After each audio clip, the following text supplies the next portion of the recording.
I haven't watched any mainstream media or news for over 2 years.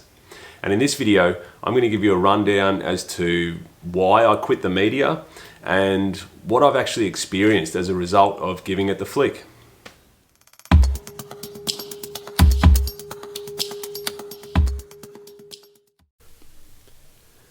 Our society is constantly searching for information on politics, the economy, world events and news. But where has this appetite stemmed from, and who is behind the main source of what we call news? In Australia, as with many other developed countries, we've indoctrinated a culture of reading or watching the news for generations. Whether it's sifting through headlines in a newspaper on the way to work, or reclining on the couch after a big day to absorb the nightly news on TV. In Australia, only a handful of wealthy elites control the entities that deliver the mainstream news and media through traditional channels. In fact, Australia has one of the most concentrated structures of media ownership in the developed world. News Corporation and Fairfax Media control the majority of newspapers and privately funded television networks, with media mogul Rupert Murdoch sitting front and centre, holding a net worth of around $17 billion USD. While he sits in control of 60% of radio, print and television. So if someone had this level of control over what a population absorbs, what other agendas could potentially be pushed through these avenues? Hey everyone, thanks so much for watching again. My name's Michael. I'm putting together these videos to hopefully help people to open up their minds to different aspects of our world and our reality so that you can become maybe more empowered in making your own decisions and maybe finding your own self-awareness. So when I was going through a fair few stressful challenges, a friend actually suggested to me to just completely shut off from watching and absorbing any information from these entities. And so I thought, well, might as well give it a go. And at the time, I might have watched, a bit of news here and there. I definitely just read the odd newspaper, and so it was a bit of a transition for me. But once I actually made an intention to completely shut it off, then I was able to sort of understand probably the influence that this was having on not only my mental health, but also how that affected myself or my body biologically and how I felt internally. So at the start of 2018, I went on a media fast where I literally I didn't watch any media anymore. I totally disconnected from any news. If there was a radio on, for example, in the car and you could hear anything to do with news, I would just switch it straight off. And the reason for this is because I was actually looking for more clarity in my life, and I wanted to get or access more of a self-awareness without all the noise and interruptions and negativity flooding into my mind. So we all know that the media works off negative headlines. We see it all the time. Say you watch a segment of the news, it goes for half an hour, and you know that out of that 30-minute block, about 26 minutes of it is going to be negative headlines that make you feel horrible. And some people just get really addicted to this because essentially it's adding more drama to your life unnecessarily. So once I had completely fasted and quit the media, what happened to me? What kind of experiences did I have? The first thing that I really noticed is that I had much more clarity about, what the world was about and what the truth was. So starting to sort of understand, really what the world's about without all the noise of stories and narratives that are being created through sensationalized channels. It also helped me to cultivate kind of like a standpoint from an observational point of view. So I essentially wasn't associated emotionally within the stories that are being told to me. And granted, this is also due to, starting a meditation practice, which also really helped.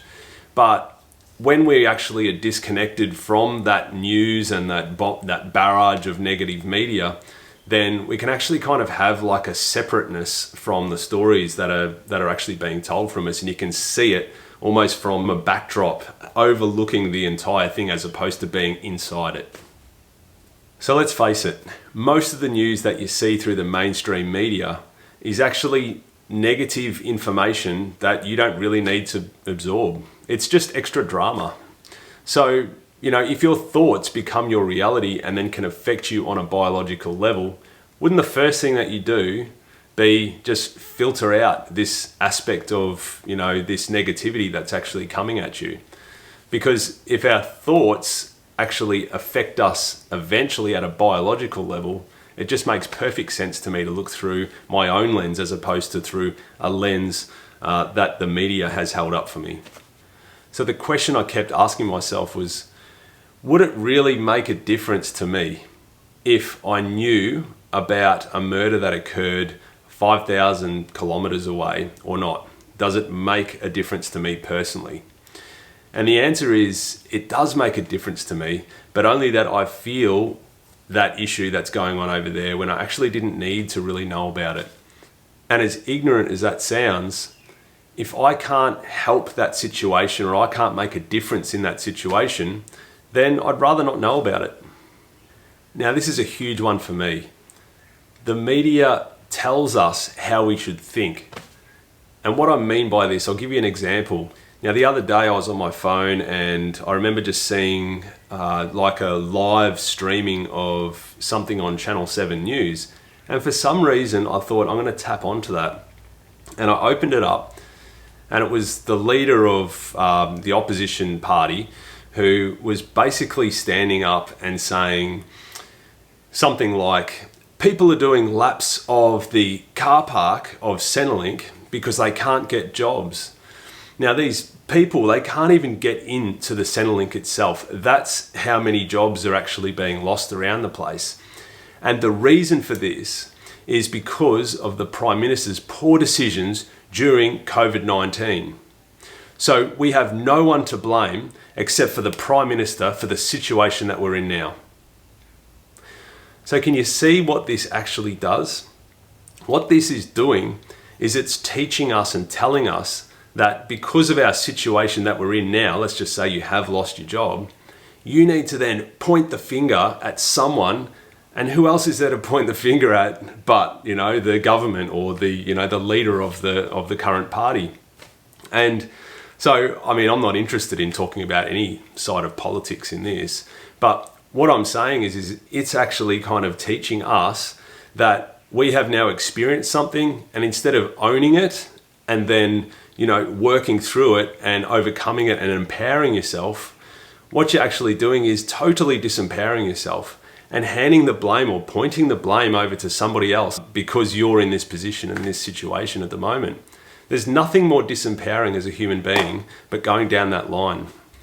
So even though I've quit media and news around 2 years ago, I haven't watched mainstream television for a lot longer than that.